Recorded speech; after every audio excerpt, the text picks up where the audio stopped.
ఆత్మలు నింపబడింది. దేంతో నింపబడింది?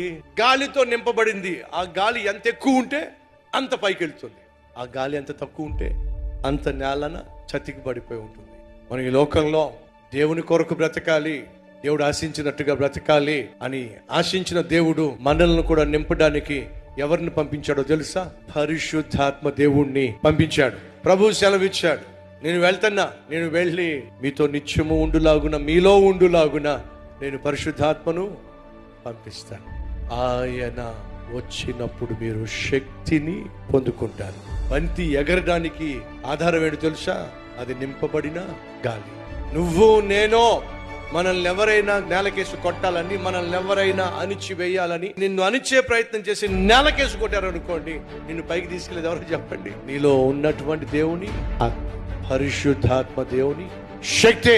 ఆ శక్తి కలిగిన దేవుడు నీలో ఉన్నట్లయితే నువ్వు నేల మట్టం అయిపోవడం సాధ్యము కానే కాదో.